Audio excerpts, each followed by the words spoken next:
for. Welcome to another episode of the Live Fire Media Show, episode number 40. This is quite possibly one of the most mind-boggling and enlightening podcasts on the internet ever. Okay. Your hosts tonight are the always entertaining and sometimes FUD Hunter of Range Hot. I would like to thank my mother and Jesus. That's different. I'm Quagga47, aka Dave from High Point, and returning is my buddy Nick, who was on. We did the Predator discussion. So let's talk some guns, some gear, some games, some movies, and more. What is up, gentlemen? Happy Wednesday. Happy hump day. Yeah, right. Fucking A. All right, so I want to kick it off with a really good question. Well, so anyways, yeah, fucking, you better watch it. I will email you an ass kicking. Oh no! All right, what you got, Hunter? Go for it. So this is a hot button topic here, and it ought to get some feathers ruffled. So big thing, past two SHOT Shows, pistol caliber carbines. Right now, you're seeing them in all kind of different configurations. I'm a fan. One of the things that I have considered to make it a little more conducive to apply the reasoning of a pistol caliber carbine to one's load out, easy on the term there. Sure. Is it, let's say, for example, you carry a Glock 29 in 10 millimeter. So then you're like, hey, I want to have a carbine. Hang on. Is it Glock 29? Is that the real short, small one, or is that the full size? That's the small one. Small. Okay. Yeah. I think they consider that a subcompact. Compact. Yep. Yeah. I'm not really too, you know what? Hang on. Yeah. Just painting a mental picture, like thinking full size versus compact. There you go. Okay. So there's a shorty. All right. Yeah. It's longer than my cat's dick. And for those listening, I just stop and say that shit. Jesus. When we say the shorty, because like Glock 19, everybody knows what that one is. The 17's a full size. When you hit the 26 and 9 millimeter and beyond this, I don't know calibers, the numbers, I don't give a shit. But they're crazy short in the grip. Like you're only getting maybe 2 fingers at best on it. Well, maybe with a magazine extension, yeah. So, all right, Hunter, go ahead. Keep going. All right. So you know, one of the things that I consider to be, hang on, stand by. Oh, okay. Come say hi, Eva. Does she have clearance? Hunter. Hey, Sugar Bear, how you doing? Good. You look real pretty. Hi, Eva. Hi, Nick. How are you? Good. Why can I not see your face? Because I'm invisible tonight. Oh. Wait, is the lights off? Yep. That's how I made myself invisible, and this is how I choose to stay. Well, have fun. Okay. All right. Interruption of kid takeover. She's so cute. Can I ask you a question, Dave? No, you cannot ask me a question. You can continue with your monologue. How did a You're not asking me a question. Nobody cares. Shut up. Just be able to do this again. Oh, nice. Just muting for a little bit and it flips me off. All right. Anyway, so what was it, Hunter? You're talking about PCCs? How is it a chud of a okay? So, you know, one of the selling factors is, oh well, I carry a 10 millimeter handgun or whatever the case may be. Right. And somebody's like, oh, I'm going to go out of town. I'm going to go on vacation. I'm going to go away from home a little bit. I want to carry a carbine with me. Let's boil down the logistical pipeline to the simplest common denominator, and we'll carry a carbine and a sidearm, same caliber. It on the surface, it makes sense, right? Right. I agree with this. I do. Okay. However, I got to thinking about it, and I'm not against it, but I don't know that it makes as much sense as I thought it did. And here's my brain working. Okay. I was up till 04:20 last night debating this with Chat GPT. I shit you not. Oh, I believe it. So your sidearm is for really one thing. If everything goes pear-shaped, it's to fight your way back to your rifle. Right. So if you're fighting your way back to a pistol caliber carbine, I get it. 16-inch barrel. If it's not an SBR, you know, you're gaining some velocity. You're going to add a little bit more, maybe terminal ballistic performance. but it's not. It's going to be. I'm not going to say it's negligible, but it's not night and day. Right. It's not turning a 9mm. Well, it's not turning a pistol caliber carbine into a rifle carbine. No. Can I ask what kind of loadout we're talking about exactly? I mean, so when you think about it in context of the loadout, I think is going to help me get where you're at. Right. Okay. Does that make sense? Like, are we talking like a survival sort of a loadout? No. So like, for example, for me, if my rule of thumb is if I go 40 minutes away from home or further, I take a rifle with me. Just period. My mom's got a place at the beach. If my girlfriend and I are going to go to the beach for a week, I absolutely take a fucking rifle. Yeah, you got a truck gun. Exactly. So, but with the mindset of sidearm and carbine, same caliber. Yes, you've got some ammunition commonality. However, your sidearm is really just for. Well, it's all gone to hell, and this is it. Right. So are you really benefiting from the ammunition commonality of a sidearm and a carbine being of the same, or carry your 1911 45 auto or whatever you may choose and carry a couple spare mags, and then carry a little 11.5-inch SBR, AR SBR with like three spare magazines? Nick, go for it. If you got any thoughts on this, I'm gonna throw in a couple bits, but if you got something, go for it. Yeah, I think this all makes sense. But once again, like I asked about context, what I'm curious about is like, obviously, I'm a better shooter with the pistol caliber carbine than I am with a pistol. It gives me something to shoulder. I'm more accurate. So like I think about like to round my loadout out, is the pistol the right answer, or is a PCC instead of a pistol the right answer? Plus maybe a longer barrel rifle. 16, something like that. But like I said, once again, context. I don't like, where are we talking about dragging our gear out to, right? If you're gonna, let's say, watch out, cat. Let's say yeah, my kid. He's pissed because you showed his dick. No, he showed. I showed it y'all. Oh my god. Let's say you're like, oh, I'm going on vacation for a long weekend in the mountains or wherever the fuck you Ohioans go to vacation. The beach a lot of times. All right, so you're gonna go to the beach. You're taking your wife, your kids. Obviously, the burden of safety falls on you, and you're like, well, I'm absolutely gonna take a fucking rifle. Or the benefit you gain from ammunition commonality between a sidearm and a carbine, does that outweigh the benefit you got of the increased lethality of even, let's say, 11.5-inch SBR and 5.56? Not only the increased lethality, but the increased range and the increased capacity. I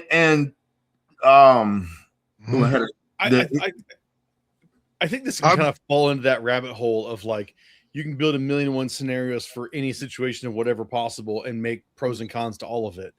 I mean, subguns were a very common thing for the longest time until a couple events with dudes in body armor. It pushed SWAT teams running all 5.56 all the time. Right. And so the world, like the trends seem to be like, oh, well, and subguns are dumb and stupid now. They're pointless.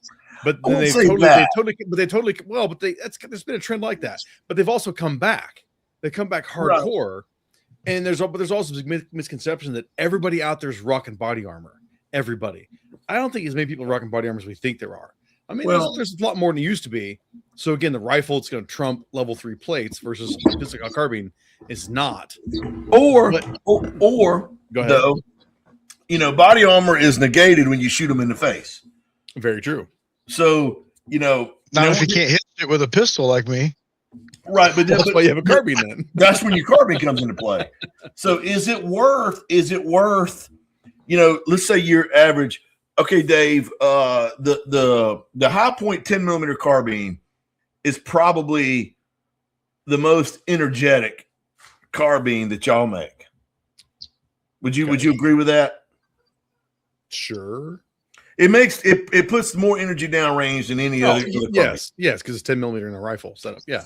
So where do you feel like the effective range is for that? 150 yards? Man, I tend to take all PCs in general, especially if they're rifle length barrel being 16 inches, probably 150 yards maximum. I mean, And so now here again, this is all hypothetical, for any of the alphabet agencies listening to this. This is all just conjecture, food for thought. So, you're like, well, I got my high point 10 millimeter pistol, and I'm going to take my high point 10 millimeter carbine with me because I want a carbine for the increased velocity and sight radius. Fair enough. But you're still petering out at 150 yards. Right. Whereas you're like, well, I'm gonna carry two different types of ammunition. I'm gonna carry an 11.5-inch 5.56 SBR, which I know for beyond a shadow of a doubt is easily lethal out to 300 yards with a 3-power LVPO or magnifier. And then not only is it going to put more energy down range, it's going to be more accurate. It's going to be still a more lethal package all the way around. Right. But you're sacrificing ammunition commonality. Yeah, bang for the buck. Right. I'm going to say in the end, there is no definitive answer to this. Sure, of course not. Because like you said, you can create the scenario, but other variables like, if I'm going with my wife and kids, granted my son's getting big enough now, he'll run an 11.5 733 AR. But my wife, she has run that, but she'd probably be more comfortable with a 9mm PCC, like my MP5 with that BNT.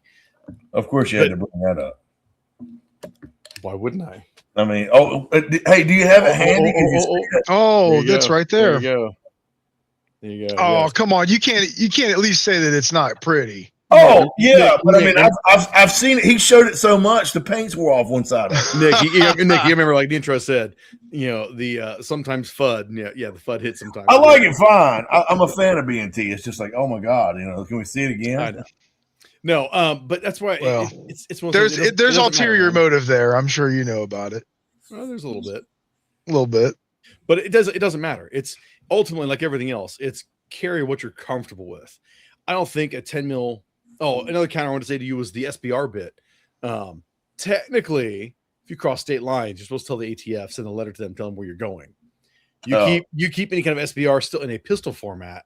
Yeah, you don't have to do that then because then it's a pistol. Yeah, so there you go. And the pistol does get you a little more leeway when traveling around with your vehicle versus rifles technically have to be unloaded and blah blah blah blah blah. We're not lawyers, so we're not giving you legal advice. So who gives a shit? But man, I get what you're saying. Like I'll take a 5.56 11.5-inch, but I'll also take my MP5. So it's a 10-inch 9mm.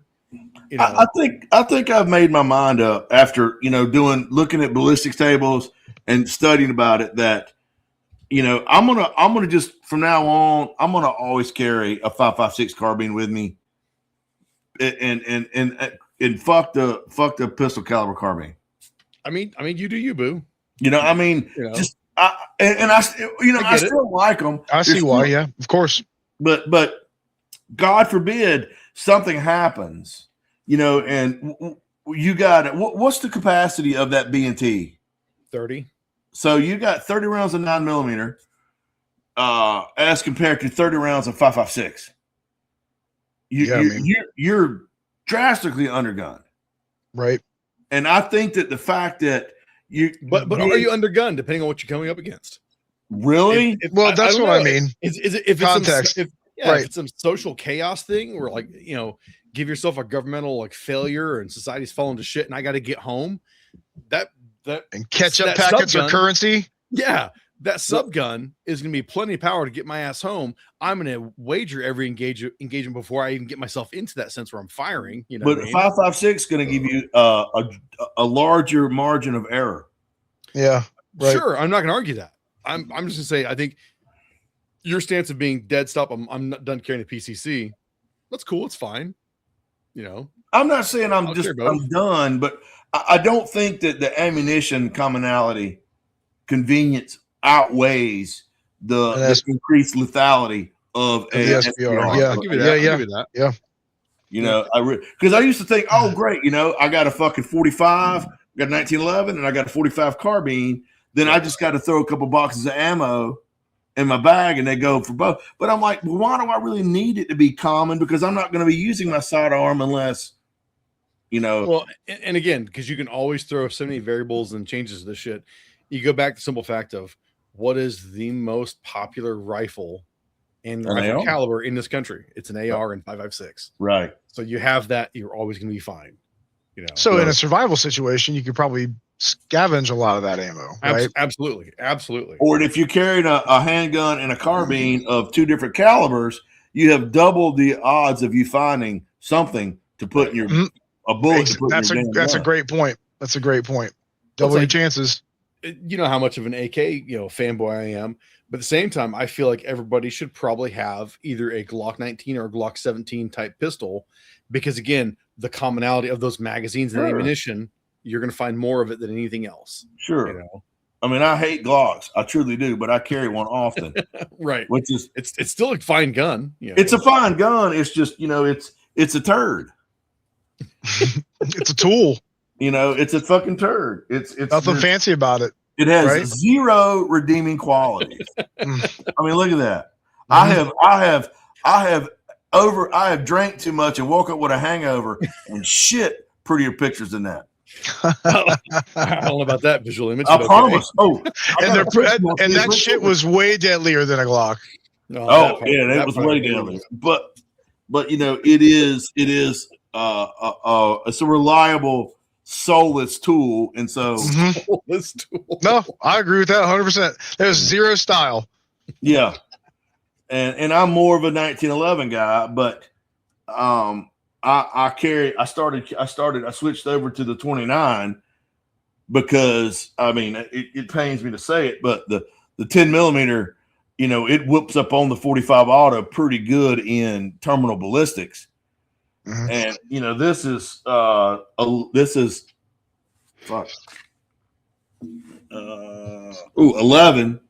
and then I carry a Glock 20 magazine in my back pocket, which is 15. Right.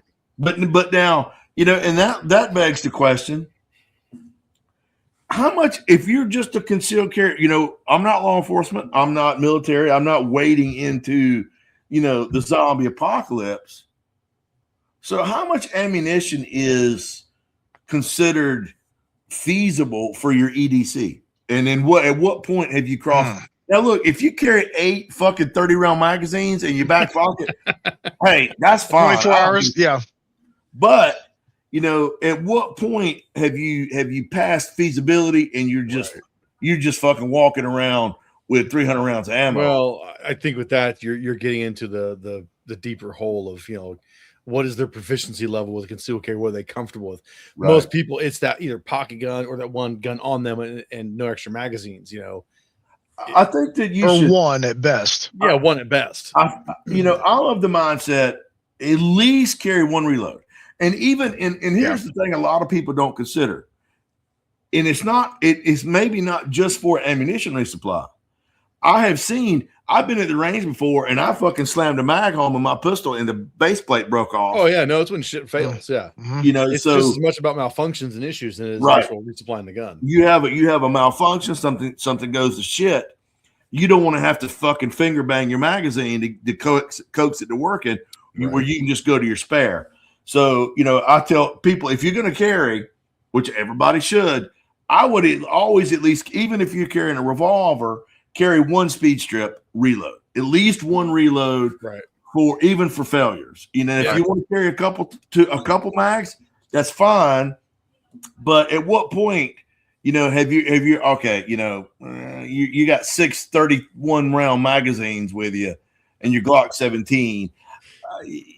Fine, that's fine. But you do you. But right? You do you. Gray man thing went out the fucking window because you look like a douchebag with all this extra crap you're carrying just so you can carry your gun. So what do you think? What do you think the ideal number of spare mags or capacity? Again, I don't think it's one set for you. Then, what about for you? No. It depends on what I'm doing, where I'm going. If I'm just going to work, I have the one mag in the gun, and there's usually another mag on the carrier, the holster, which I'm usually not even holstered. I just carry it, throw it in my truck. Okay. If I'm going out wherever I'm going, it might just be that one mag in the gun, and maybe I'll throw one in the pocket. Maybe, if I'm going on a longer trip, I'll probably have a couple extra mags for it. It all depends what I'm doing. It's all situational. Yeah. Now, if you're going on a longer trip, normally, I used to adopt a mindset of for every 15 to 20 minutes away from home I'm going, that's one more magazine. That's not hateful. That's pretty You good. know? Yeah. And so starting out with the one in the gun and a spare. And then if Yeah. I'm going a half hour away, okay, I'm going to take a spare mag. But that's changed to I carry my sidearm, maybe one or two spare mags. And then if a half hour or further, I'm just carrying a fucking rifle. Mhm. I mean, yeah, the most I carry my person is 3 magazines, 1 in the gun and 2 extras on me. Okay. But that's in more extreme cases. But That's, if I'm just running to the store, I'm carrying just a gun. I'm not grabbing another magazine. It's just Mhm. one full mag. Yep. Yeah. Same. Because I'll say, Hunter, I trust an H&K. well, here's the thing too, Dave. And you do have this working for you beyond a shadow of a doubt. If shit goes downhill and you whip out that H&K, people are going to look at you and they're going to immediately feel sorry for you. And so they go, look at this poor homeless bastard rocking this fucking HK. You know what? His life has gotten to a point where he's got to carry this. He gets a pass. Here's your watch back, sir. Matter of fact, here, instead of robbing you, I'm going to give you $100. Okay, here, get you something warm to eat. You're fucking retarded. You're fucking. It does retarded. have style, though. It's got a little bit of style to it. Now, your HK mags, do the bullets go in toward the spine of the magazine? God, some old. Because I've seen some advertisements where, and I thought it was crazy, like the bullets are at the spine. Is that? Yeah, that's how they load it exactly right. Yeah. Oh, that seems now that's backwards of what I've seen. Shut up, Hunter. Jesus. Sorry. All right. Sorry, so guys. you kind of had me leaning. I got 2 different ways I could segue into something here. Both of them fun and who gives a shit topics really. So I'm gonna go with the first one. Have you seen the movie Outland with Sean Connery? Oh my God. Where he's wearing the red bandoliers. No. That's Zardoz. That's a totally different fucking movie. This is where he's a Outland. cop at Jupiter. Yes. Yeah, that's right. Io. Yeah, he's a marshal on the moon of Io. Oh man. Yes, but oh my, It's been a long time. Oh yeah. That's okay. Nick, I'm assuming same for you. Been a long time. Maybe past a couple years, once, Okay. twice. I picked it up on Blu-ray a while back because something hit my mind. I wanted to watch it, so I bought it, and I love the shit out of it. It's effectively, they say, a remake of High Noon from the 50s. Yeah, with Gary Cooper. Sure, you got me on that one. That's a good movie. But the thing I wanted to hit on, besides the cool aesthetic of the movie, and it completely fits in the whole like aliens Blade Runner vibe, they use shotguns the whole movie. It's shotguns, their main force. And I started thinking Browning about that, 2000, right? I believe it is the Browning 2000.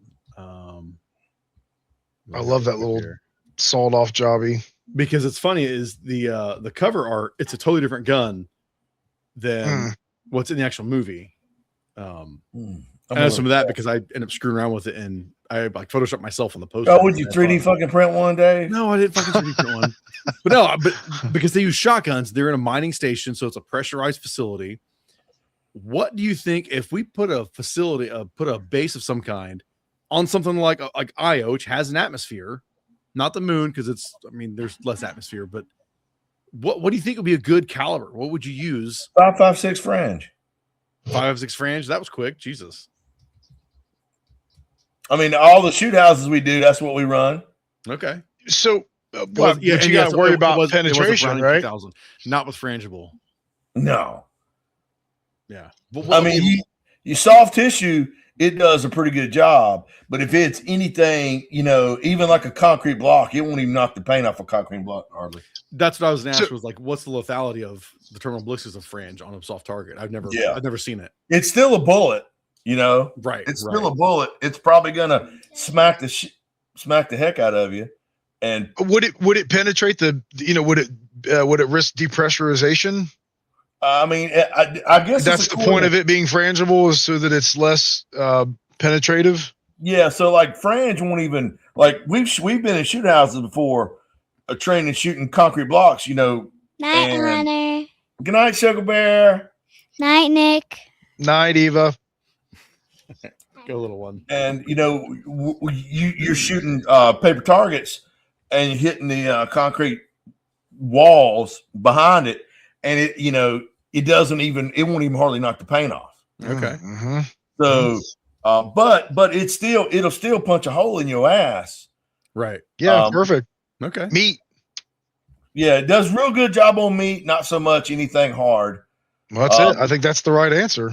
You know, Well, because that's what I started thinking about. Shotguns, Like, though. in the movie, the shotguns, I feel like that could work because, you can do the right level of shot. It's not going to be so penetrating. It's not going to put holes in your hull to blow you out. but here's my question though. So I know I'm probably gonna get a little pushback on this, but with any distance between you and the muzzle and the bad guy, if you're running something like 2 3/4, number 8, number 7, Right.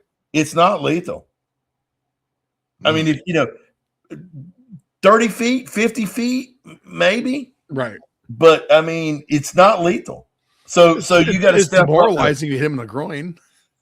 Yeah, but demoralizing can still shoot a gun. Right. True. You hit them in the pelvic bowl with number 8 shot, and they're wearing, them super hot, tight leather breeches. It might not even go through enough. So you step up to, my favorite shotgun load, 2 3/4, number 4 buck. But I mean, depending on what your containment is made out of, Right. number 4 buck has got some penetration behind it. And that's where my thought was like, yeah, buckshot. Where I've never really paid attention to the velocity of what buckshot is. But if punch you through were, something. but if you were a hand loader and you were smart about it, you could cast your number 4 buck out of pure lead and load it there. Well, but now you're going to hand loading. I would say it matter of if you're a space cop and you're issued your Wait, you gun just and said I ammo. was doing what? I said you're talking about hand loading. Right. And I said, but if you're a space cop, you're issued. You don't out think gun space and cops ammo. got reloading equipment? Probably not. I know 4 space cops, and they swear by RCBA. Probably not for watching that movie. Go ahead, Nick. This is at a base. It's not like they're traveling. It's a mining facility. Right.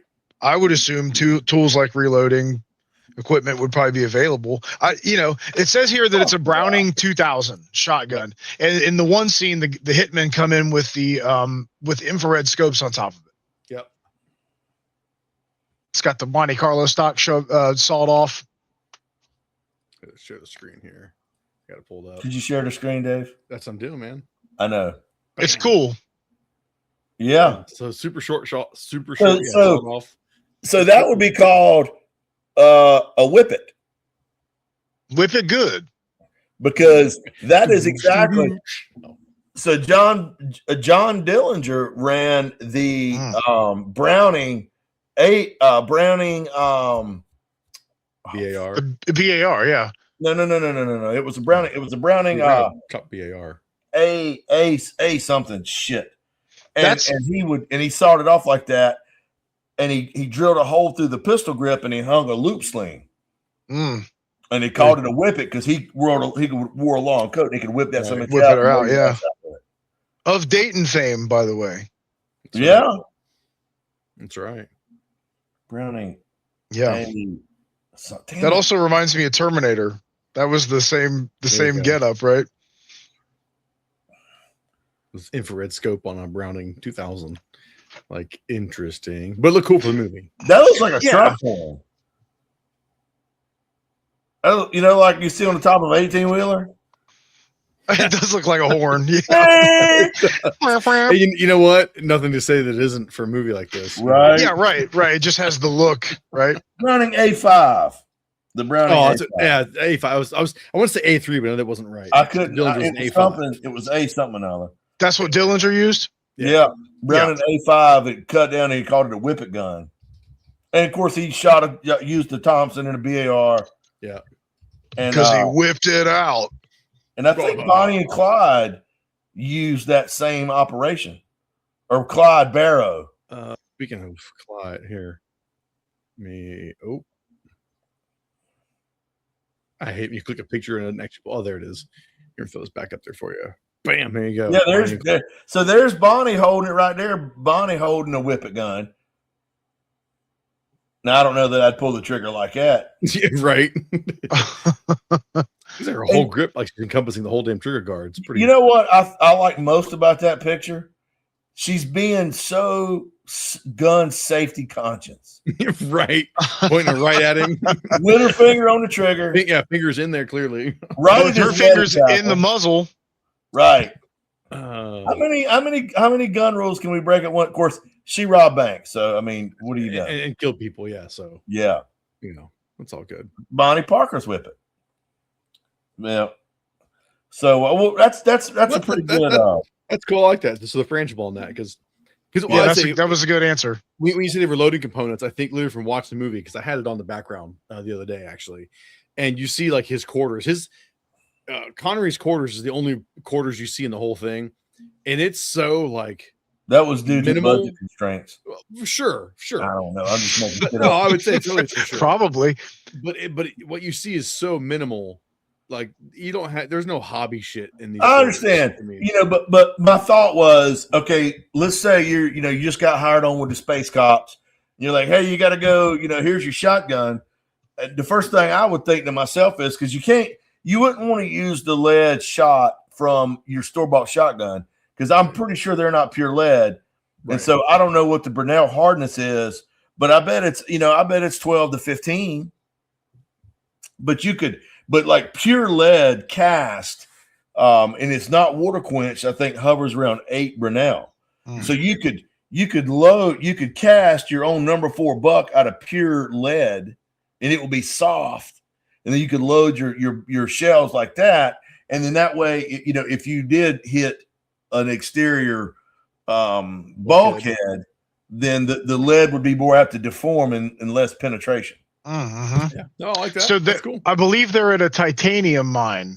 Oh, so could you? What would titanium buck shot do? What's the Burnell of titanium? It's soft, right? So they measure titanium in Rockwell. Oh, that's a different. Okay, yeah, that's a different. Because titanium is so Burnell goes up to. Well, you're not a hunter. You're a geologist. Well, I cast my own lead bullets. No shit. Yeah, that's pretty cool, man.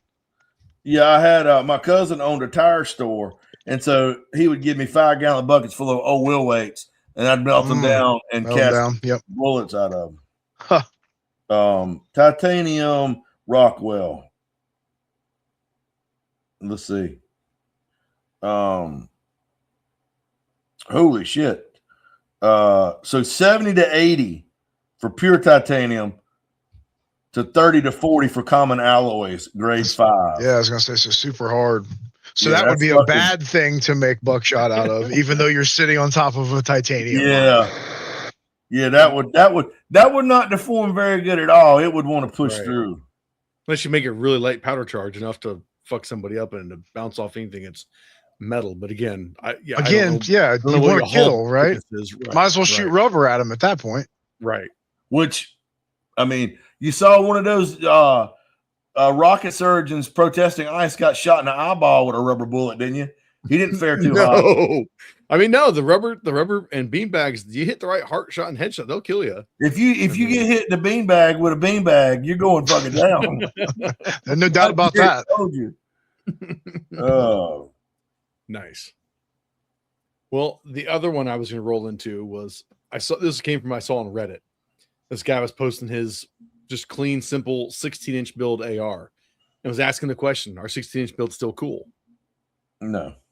Yeah, I think I agree with that. No, they're not cool. I think quite frankly, it's a middle of the road. Everybody's SBRing, or a 20-inch really makes sense, to reach out and touch somebody.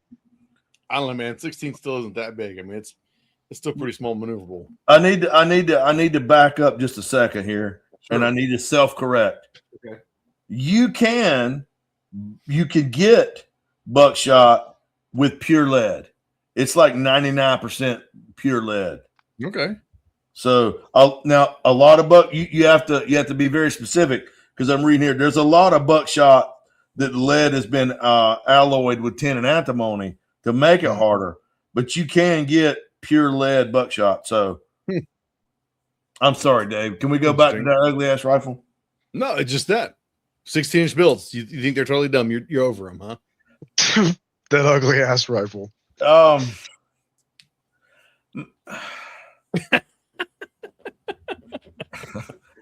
Here's the thing. I got a Barnes 11.5 and 7.5. I got a 7.5. I got 11.5. I got a Colt 10.3, and an AR as a self-defense weapon is nearly worthless without a silencer on it. Nearly worthless. As a self-defense weapon. Mm-hmm. Okay. Now I'm taking a minute to let the 8 people that's going to watch this fucking scream at their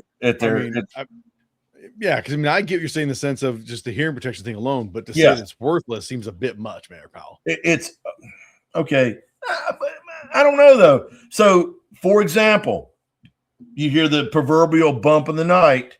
You grab up your 16-inch carbine, and then you're in your living room, and there's your wife and little girl, and you're in a room that's say 12 by 12, and you touch off 6 rounds of 5.56 in a 12 by 12 living room.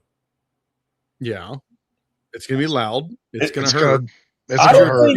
Your adrenaline's also gonna your adrenaline's gonna shut your ears off to a degree too. Where But you're not gonna go deaf. You're not gonna go deaf from it. I mean, you're not gonna go deaf.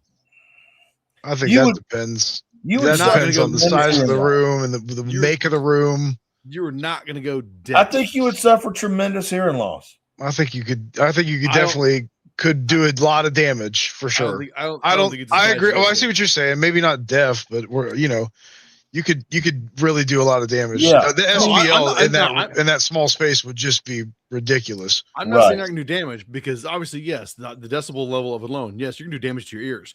You're gonna have some time. Not just yours, but there's your wife. Sure. But no, I'm gonna disagree. It's not everyone's not gonna go deaf because you popped off 5, 6, 7, 8 rounds and drop a dude.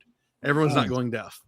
Tell that the guys that are on lines in combat in Vietnam, even that are not deaf.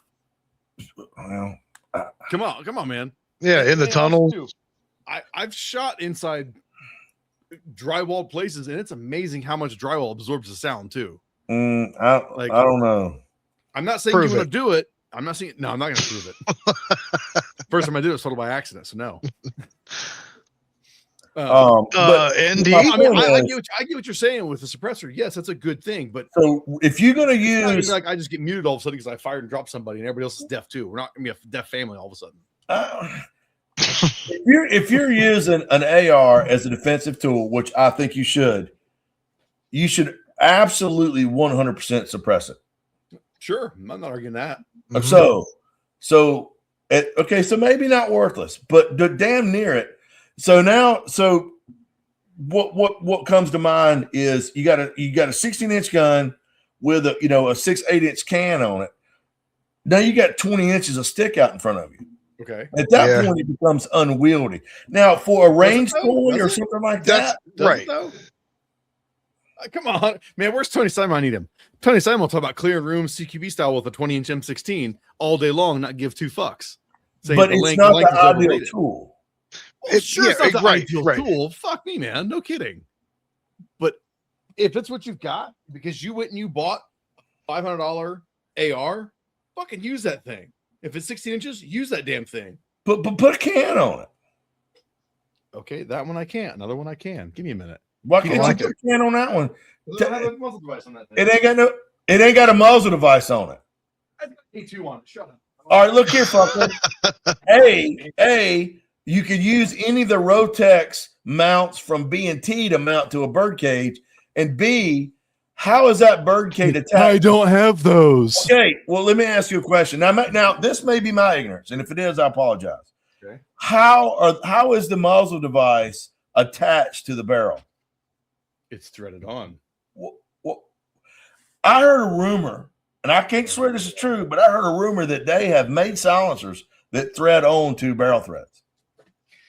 Mine isn't direct thread. But you can get a direct thread. I don't have one. I'm talking about what I have, dude. Hence the point of you buy a $500 gun because you want to defend yourself. You don't have a can, then you have just a gun. And the gun is fine to use. I'm, again, not arguing that suppressing it is better. Sure, it's better. Is it a requirement? I disagree with that. That's all, man. I'm not saying. I'm not saying it wasn't work. I'm just saying that the hearing damage you're going to suffer is going to be brutal. Yes, this is now longer because I have this 16-inch gun. That's like a great sword. You're like William Wallace walking around holding that fucking It's a thing. claymore. Yeah. I mean, you're in your bedroom and the muzzle is in your kitchen. And reach out and touch somebody. Use what you have. Sure. There's nothing wrong with that. But Hunter's saying ideally, right. And I agree with that. I agree. I'm but for sure. Ideally of it. I'm just asking, are 16-inch builds still cool? And your straight answer is no. He said no. Home defense situations. And there's where, again, I think nothing is that cut and dry. All right, so here we go. Typical 5.56 16-inch rifle blast hovers around 170 decibels. Okay. Permanent hearing damage begins around 140 decibels. Yeah. So you're going to have immediate temporary threshold shift, greatly muffled hearing for days, guaranteed. How many times have you shot several rounds off, even just outside without ear pro on a 5.56 16-inch build? Once or twice, and I was like, well, where's my ears? But now we're talking about inside. I feel like I've done that plenty. I understand. I'm just still saying, though, yes, it's going to cause damage to your ears, but you're not going deaf in that instant. You're not. Yeah, but I'm reading all the shit that's going to happen. Well, that's fine. It can happen. Doesn't mean it's going to happen either. It's not good. I'm not saying it's a good thing. You should. I'm always going to say always on your ears. And yes, I'm not saying you know what? Shoot you over risk hearing damage. And a short little honey badger looks way cooler than a 16-inch. Well, if you can afford it. Yeah. Jesus. Well, or any sort of duplicate or copy. You know, I feel like if you're gonna use an AR, which now, you know, is an AR an ideal home defense tool? I think that's completely subjective too. Right. Maybe it's not bad. Is it? You know, I would you need to know your house. You need to know your surrounding area. Like I hate. And just like with all shooting, you need to know your backdrop, right? Right. You need to know what's behind what you're shooting. That's why I say you know your area. Like, you know, like Nick and I live in the burbs, you know, so we've got neighbors, you know, on both sides that way, and diagonal ways. So there's houses all the way around. Maybe around here. Or run track. Ideal. So, you know, I keep a little 11.5-inch SBR beside my bed with two magazines loaded with 28 rounds of French. And I know they're French because I went and bought 2 magazines. Magpul does, they call it sand, but it's white. Oh, yeah. And I load those 2 mags and they're French. What the hell's French cost? Like $1 a round? Well, here's the thing, though. When you're a famous gun writer, you know, last time I went to gun site, I brought home 300 rounds of French that was given to us that I didn't use. Shit. Yeah. So, yeah. Perfect home defense. There you go. Hey, and if you're going to space anytime soon, Hunter, make sure you take that with you. Well, I'm currently my spacesuit is at the dry cleaners. I expect to have that back.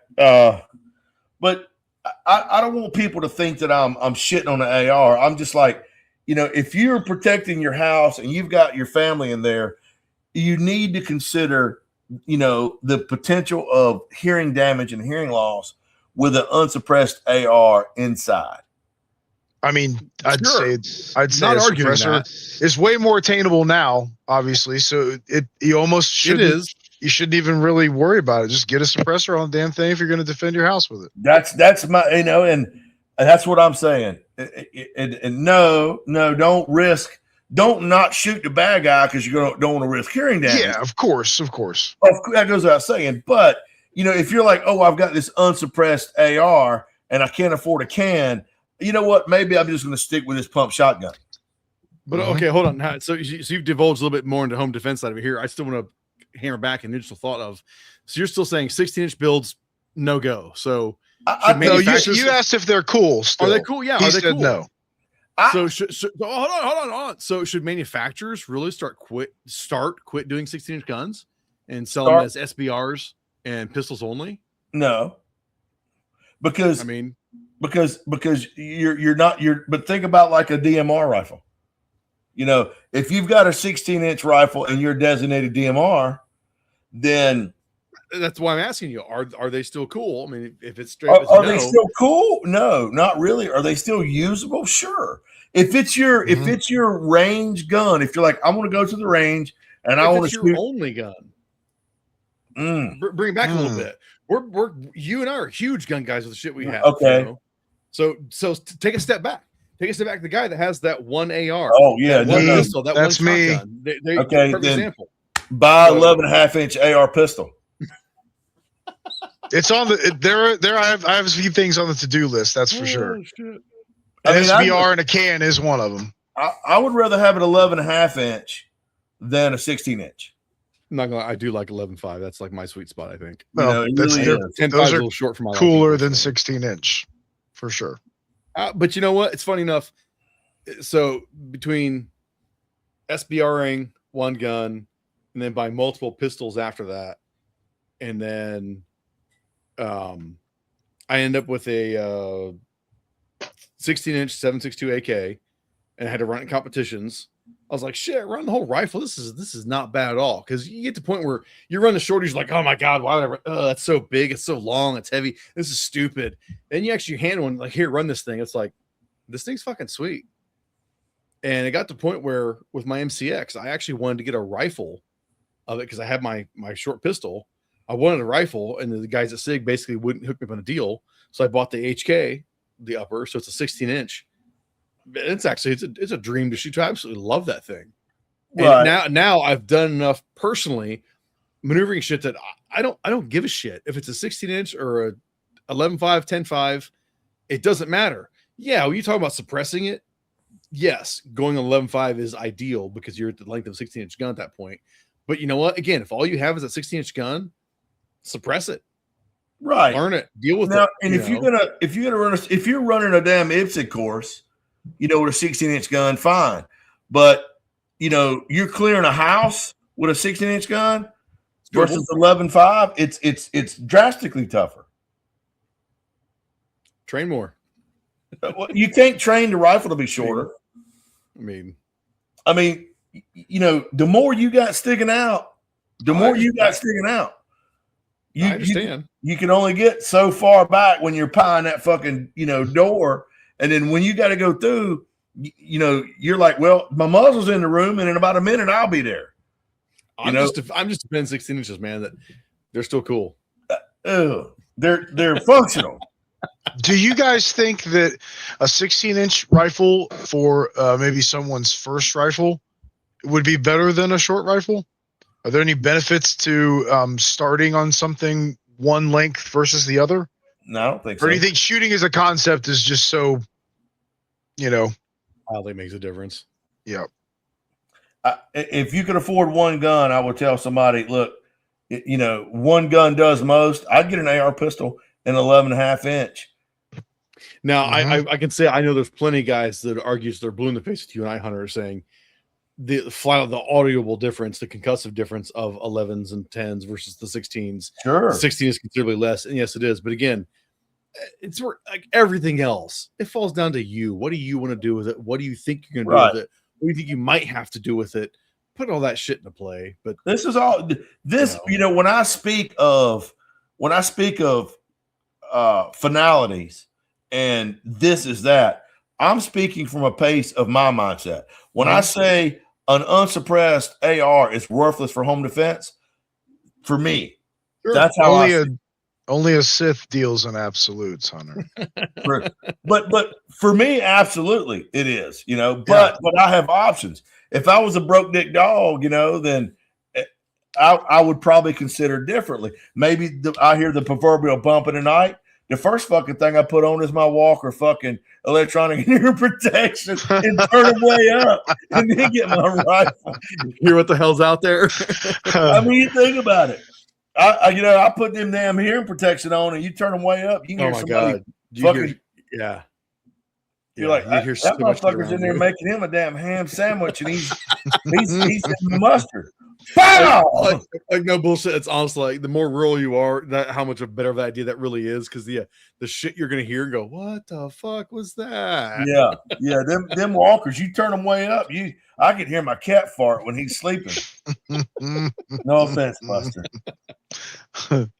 So what about like are there recoil benefits that we're not discussing when it comes to barrel length? Or Gas system is going to be more.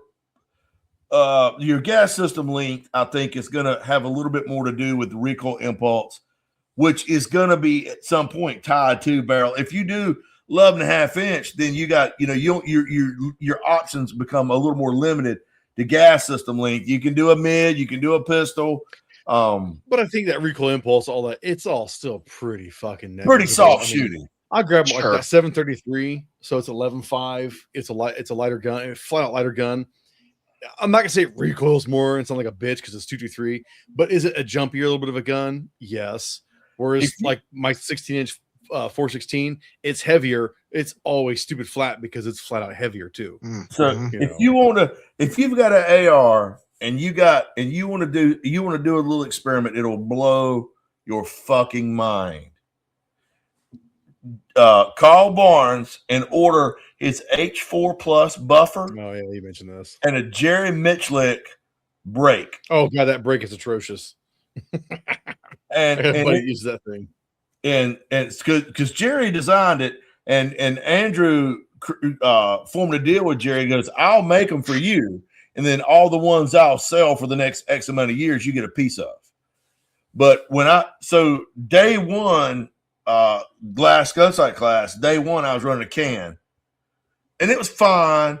But when I came to the hotel, I swapped the can out for the Mitchlick brake, and the amount of sorry for everybody staying next to you on either side. Oh, fuck them. The amount like, Nick, it'll throw like 8 feet of gas on both sides with that shit. It's nuts. Yeah. Well, it was Chad on one side of me, and then there was a chick over here on my right that I didn't really like anyway. You're blowing gas that way. At least she didn't think I liked her because every time I touched that some bitch off, it was like a hand grenade. Now I will say this: where it fucked me, we had to do a drill at 100 yards where you did 5 offhand, then you go to kneeling 5, and then you do prone 5. And I went to prone with a brake, and every time I would pull the trigger, it looked like this fucking big cloud of dust just whipped up, and everybody's like, "Yeah, fuck, Hunter, I can't even see the impact burn." I'm like, and now I'll say and defend your argument of suppressed in the house, muzzle brakes in the house. No. Oh, you absolutely. No. Jesus Christ, no. The day 3 we were doing house clearing, and Dave Body was the instructor, and he come up to me at the end of the class. He goes, hey Hunter, I think you're a pretty solid guy, man. You're doing good. He goes, do you think you could do me a favor? I said, what's up, Dave? He goes, well, I'm the instructor for the house clearing. He said, could you please put that fucking suppressor back on your rifle and don't run the brake in the shoot house. I was like, come on, man, don't be a pussy. You're wearing ears. No, because come on, it's that god awful. Oh yeah, no, I know. I'm thinking like I ran a 3-channel brake on my ACR for years, and it's a 12.5. No, it's a 10.5 actually. And even doing just our makeshift shoot houses out of like the empty barrels, like 55-gallon drum barrels. Oh yeah, the Jesus, you get too close to those things, and like it rattles my ears still. Yeah, guys, by that timer, they're going, "Oh my god!" I'm like, yeah, it's pretty obnoxious. I was running a Mitchlick comp on a 7.5 inch SBR. Oh my god! Yeah, it was fucking. I loved it. That brake is dope. It does its job, but if you're not the shooter, that brake is atrocious. Yeah, it's like for real. Yeah. Hey, so what do you guys think about this? I pulled this up. It says the 20-inch barrel maximizes the 5.56 NATO cartridge's potential, yielding higher muzzle velocity. That would be an argument for a longer AR, right? I mean, not the recoil, but well. The other thing too, you do a 20-inch AR, dude. They like have no recoil. They are so stupid flat, Right, just stock right. as they are. It's awesome. So and that's because of the rifle length gas system, right? Right. so here's the deal. One would think, but actually no. And I know this firsthand because I shot gel with it and was thoroughly surprised by my results. So No, on what part? Lethality or what are you talking about? the lethality of the round. Okay. I'd say the flat shooting, I'm like, dude, bullshit. Yeah. They are flatter shooting, but Right, because they're faster. because the rifle ain't gas. And it's a longer barrel and it builds up more velocity. I'm saying, well, Are you talking about flatter shooting this way or the bullet's trajectory? No, I'm talking your recoil impulse. Flatter shooting. Okay. Yeah, like a dissipator. So it's a 60-inch gun, rifle length gas. It's Right, stupid flat too. Right. But ballistically, you're saying the 20-inch ballistics is not that much more? No, it is. But so when you go from 16 to 11.5 to 7.5, you're losing anywhere between 300 to 500 feet a second. Right. Now, 5.56 ball ammo is not great performing regardless of what barrel length you're using. It doesn't expand. It may tumble a little bit. It may bend, but it really doesn't do anything spectacular. However, the Hornet A 55 grain VMAX in a 16-inch gun is abysmal because it's going so fast when it hits that fucking gel within about 6 or 7 inches, it's exploded. Now it would vaporize a fucking prairie dog. And I'm sure if you shoot somebody with it, it's gonna fuck them up. But when I went to 11.5 and 7.5, it slowed that VMAX down so much that instead of impacting and exploding, it actually opened up like a jack at a hollow point, and it penetrated twice as deep. And it actually performed significantly better at slower velocities because instead of acting like a varmint round and exploding, right, it actually opened up like a jack at a hollow point. That's pretty slick. So, for your defensive round, unless you're a space cop, the 55 grain VMAX out of a little SBR is fucking devastating. Oh, and back to the frangible bit too. I looked it up. Yeah, it's roughly $1 a shot, basically. Boxes were 50-round boxes, and they were like $43 to $49 a box for 50. So, but let me ask you this, Dave: what do you reckon that damn airtight skin cost the government to build that's keeping your air in? Trillions. Sure, so it's worth $50 for some frange. I'm just saying. Not in the future. Using frangible in our houses though, like it's expensive shit. But at the same time too, it's like defensive ammo. Look, you're man, gonna pay more money for defensive ammo. If you need to borrow a little money, just fucking tell me. I just don't run a 5.56 as my house gun. What I mean, I get that. I don't, I don't fault you for it. But I'm saying that's the case in the suburbs, like Nick and I are in. Yeah, plan to spend $1 a shot, which you do on handgun defensive ammo anyways. It's like $1 a shot, right? So what's the big deal? You spend $50 for 50 rounds. Yeah, you should shoot a couple of them through your gun to make sure it runs fine. And then if your bedside gun is an AR, keep some of that frangible shit in it. But most frangibles, they're like 45 grain, I believe, and they're the same. They're the same external shape as like a 55 grain full metal jacket.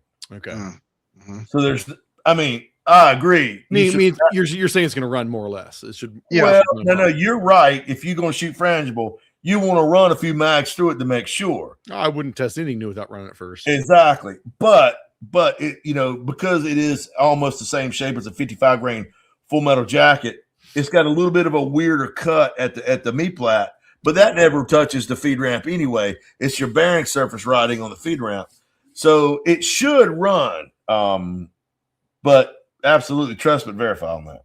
Yeah. Always test fire your defensive ammo shit. Always. And rotate that shit. People, you mean I shouldn't just load it and put it in the dresser and just leave it there for 10 years and never run it through my gun? The best way to load do up it when I hear the bump in the night and completely fucking drop everything and let my family die. I shouldn't do that. Nick, the best way to do it is when you buy the gun, just come home and put it under your bed. When you hear the bump in the night, dig that sumbitch out, cut it open the box. And then be like, all right, now what? I mean, you know. I'll tell you one better. Yeah. When I hear the bump in the night, I'm gonna order it on Amazon. There you go. There you go. Be like, one gun, please. Can I get that in Prime? A lot of people on AR15.com are saying that 12.5 is the ideal length. However, most of the other people are saying things like 20 inches, like the good Lord intended. Why let it be all that it can be? I thought that was an interesting way to say that. Here's the thing about AR15.com, man. This will be good. It's literally like, which septic tank am I going to go skinny dipping in? But it's not like it's getting me worse than Reddit. Come on. When's the last time you've been to AR15.com? It's been a long time. It's a septic tank, man. It's a fucking septic tank of people. Now, am I all knowing? Yeah, kind of. There's some pretty great stuff in here, you guys. but I mean, you know, let me tell you how stupid people are. Okay, I got to tell you how fucking stupid people are. So, you know, I did a short a number of years ago about what the 1911 was not designed around cocked and locked. I carry cocked, locked, ready to lock like John Browning designed it. No, that's fucking bullshit. So I'm like, look, when John Browning designed the fucking 1911, it didn't even have a fucking thumb safety on it. The U.S. Army said, hey, can you facilitate a way to where if the cavalryman needs to regain control of his horse, he can safely holster the gun. And then that's when John Browning induced the fucking thumb safety. So anywho, so then I proceeded to go into the conditions that Colonel Cooper set out based on condition 1 through 5 of how the 1911 can be. This is how the 1911 can exist. Condition 1 through 5. Guy jumps on there in my comments. You're an idiot. You're going to get somebody killed. Okay. I was like, okay, dude, you know, you're some random guy on YouTube, whatever. And so then he begins to tell me how, you know, I'm talking about these conditions like any of them are real options. You know, if you're a real man, you carry it cocked and locked like John Browning designed. And so I reply, yeah, I'll read your comment. I immediately know you don't even know what you don't know. So, you know, kindly fuck off. and then he keeps coming back, which is fine because YouTube sees that as interaction. So they're like, right. You know, algorithm. Yeah, so he's fucking massaging the old algorithm. So I'm like, okay. So then I'm like, hey, look, man, I need you to just calm your fucking jets. I set out to show what Colonel Cooper labeled the conditions that 1911 can be found in. Okay, that's all I was doing. He is considered the father of modern, you know, pistol fighting. But you're arguing online, so you're basically just pissing in the wind. Correct. but I haven't even got to the good part yet. Oh fuck! I'm not even. It's just so the guy comes back and his retort is, I don't care what Colt says the gun can be carried in. The conditions are, you know, those conditions are wrong, or I don't know. And I'm like, whoa, dude, Colonel Cooper had nothing to do with Colt. And the fact that you think that lets me know here again, you don't even know what you don't know. Yeah, you're setting your own bar pretty low here, pal. Right. Colonel Cooper founded Gunsight. And he had nothing to do with Colt. He didn't work at Colt, but he founded modern pistol fighting. And then the piece de resistance, the comment that literally made me almost shit my britches was, I don't care what your Colonel Cooper said. I know the 4 rules of gun safety set out by Jeff Cooper, and you have broke all of them. Wow. And I'm like, wow. Well, again, that's the internet, man. Right. And I'm like, I had no idea you were this stupid. You're referring to what do you think Colonel Cooper's first name is? Yeah, not putting 2 and 2 together. Right, we're talking about the same person. And I was like, it's Colonel Jeff Cooper. I'm like, why don't you just use your search bar before you wade into this discussion and look like a complete fucking idiot? Yeah, why I'm in the middle of the heat arguing with some other idiot online. Nah. I'll just type And- away. But you know what? Oddly enough, he never commented. And I screenshotted all that shit because I learned because people get on there and they talk the dumbest shit. And then when they figure out they don't know what they're doing, they go back and they delete their fucking comment. Oh yeah. So now they're I'm embarrassed. screenshotting. Oh, I'm like, way you embarrassed. stupid motherfucker, I got your ass now. And I'm like, what a fucking moron. Oh my god. Anyway, That's pretty good. That's pretty good. But yeah. I can't say I'm really that surprised. Think the AR-15 is as much of a cesspool as Reddit is. I feel like anymore most of those larger forum sets probably have become that. I mean, not saying you can't find some good information out there, but you're going to find a lot of just super subjective shit that I don't know. You know, Dave, I have a theory, and this is going to make me sound anti-gun as fuck, and I don't mean to. Oh, fuck, here we go. But here it is. So, now I'm not anti-gun, but oh, here we go. Oh, I'm not anti-gun. But you said but. Oh, anti-gun fuck. Just because you have a set of fucking testicles that you were born with does not mean you know every fucking thing about firearms. Well, that's most dudes in general. Just because you have a set of balls doesn't mean you know jack shit about shit else. But most guys, back to common sense thing, man. a lot of guys, they go out and they buy their Glock 17 and they go to the fucking indoor range once a year. Did that one time. I'm a fucking expert marksman. Yeah, and then they get on YouTube or Reddit or AR15.com and they argue with people.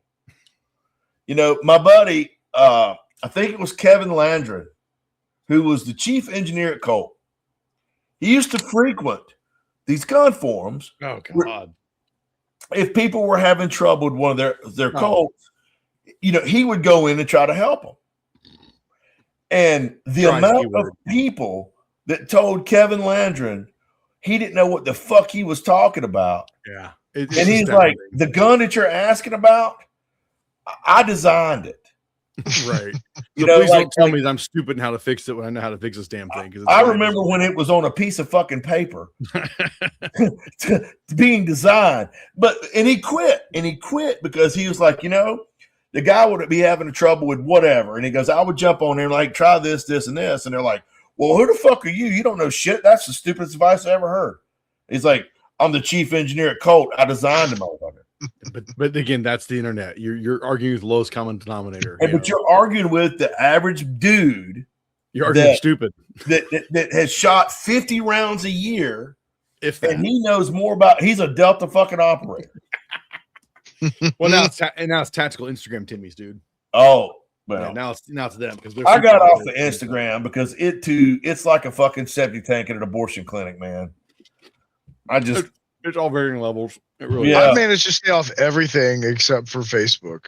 I don't have a TikTok. I don't have an Instagram. I don't have an X. Applaud you so I much don't for that, have. dude. I got nothing.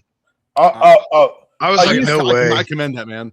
Stick Yeah. with Facebook. It's enough. You don't need anything else. Facebook. I don't need Facebook. No, Facebook. Really, truly. Facebook has gotten the only reason that I keep Facebook around primarily is to support the Range Hop Facebook page, which don't do fuck all anyway because it's so suppressed that I don't know why. Right. But it's become such a fucking just a hate nest. Well, I'll say I still use Facebook in the sense of I found more different groups on there from like different movies, whether it's like Terminator fans, RoboCop fans, Aliens fans, and more just we're just sharing silly shit and commenting and having actual fun conversations. It's not getting any heated shit. Otherwise, Facebook absolutely is again, it's all varying levels of cesspools, all social media, all internet forums, all that shit. It sucks. It sucks it's gotten to that level, you know. I got a buddy of mine, his name is John Travis. He goes by the handle 1911 Tuner. And he was a tool and die maker and a machinist. And he was an armorer on the 1911, and then he's been to school. He's the kind of guy, and I say this, I'm not exaggerating. If you handed him a block of fucking steel and a file, give it enough time, he can make you a gun. Nice. Like, yeah, you know, he could quote you the Jerry Kuhnhausen manuals. He knows how, you know, what the plus and minus and thousandths of an inch is on the fucking gap between the feed ramp and the barrel throat. He knows the plus and minus and thousandths on the hammer hooks to the sear. He knows his shit. The guy, you could call him and go, my gun is doing such and such. And he goes, it's probably this. And 99% of the time it would be. And so he was a member of Carolina Shooters Community and M1911.org. And he could literally, man, diagnose and help you fix your gun over a number of posts. And he was fucking good at it. That's pretty good. He's wrote, hell, 15 or 20 articles for me on Range Hot. I've seen his from time to time. So he's been doing this since the 70s. And so, I mean, he's built bullseye guns. He knows it. And he would get on there and and the forums would lose him because people would get on there. My gun is standby, failure to return a battery, what have you. And he would get on there and he would ask him a bunch of questions and then he could diagnose it. Yeah. Genuinely figuring it out. Yeah. And he's like, here's what you need to do. And, but people would get on there and argue with him so much. He goes, look, I'm not getting paid for this, so fuck y'all. You can have it. Right. And so the loudmouth fucking gun moron that knows fuck all. They're maybe everywhere. he can replace a set of stocks. Is arguing with such a great asset that he don't know nothing. You lose the asset because it addicts. You drive him off because you're being such a douchebag. But Right. again, that's the internet, man. That's the toxicity of the internet. And It is. It is real. We were never meant to communicate with this many people No. this quickly. No. Yeah, I don't disagree with that at all, man. I don't disagree with that at all. I mean, I just had no idea stupidity was this rampant. Oh, it's out there. Yeah, it's out Oh there. God! See What, Hunter? Here's a perfect example of just weapon grade stupidity. What are we talking about? A fucking red dot on a python. Oh, it's an anaconda. Is that an anaconda? Colt and their new blued anaconda models. I mean, the article could be wrong, but I just wanted to show off the red dot on the Colt just to fuck with you because it's like I dig this. I would shoot this more with a red dot mount to it. Why? Because does the iron sights confuse you? Honestly, I've never really cared for irons on revolvers for whatever reason, unless you actually have a dot in the front. Whenever it's that like wedge shit, I can't stand that. It fucks with me. But again, but I like dots though. So I just want to say like, hey, did you not see this at SHOT Show? But this coverage here is only from range day, so maybe it wasn't on the show floor. But No, that's pretty dope. I saw the blued anaconda, but they didn't have no fucking red dot on it. I think Now- it's dope shit. I have all idea when they saw me coming, they probably took it off. They probably did. I'd have had a fucking come apart right there at the Colt booth. No, that's like putting a chandelier in a fucking outhouse. It ain't got no place. Yeah. Yeah. Let me ask you a question. Why can't they, and this is probably a silly question.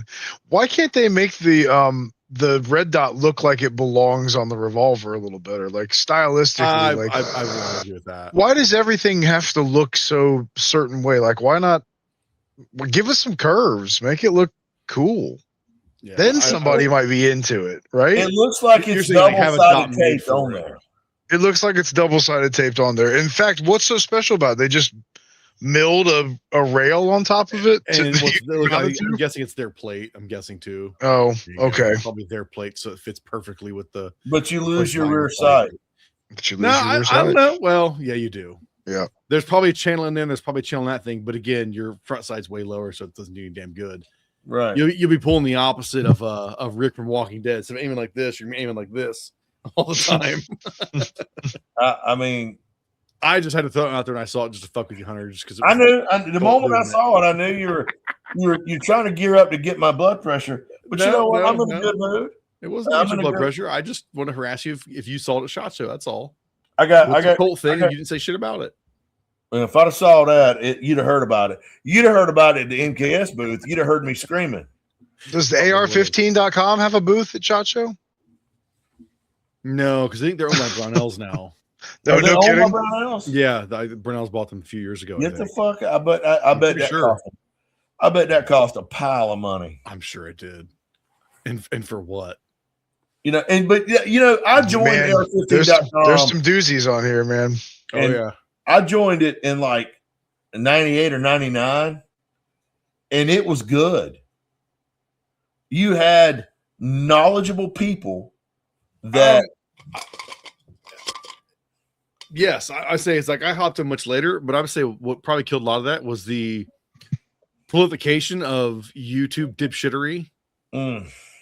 Guys just spouting out random shit they didn't know fuck all about, but they're spouting it, and so then next person hears it and believes it, and then just perpetuates from there and there and there. And like that's probably what's happened with it's translated down to text in Reddit and air15.com and other forums and shit, probably because I know you still find some that are maybe not quite as open to the public where you're still getting good people with good information. I'll tell you, jittery, but I'll tell you one that's great. Man. I'll tell you one that's fucking amazing is castbullets.net. Seriously, it's spelled cast. I thought you're being facetious. No, it's cat, but it's not. But it's bullets. BOOLITS. That's the way the old timers spelled bullets when they cast them themselves. Cast bullets. Castbullets.net. Bullets. That's a damn good site. So it's castbullets.net. Yeah. Now, okay.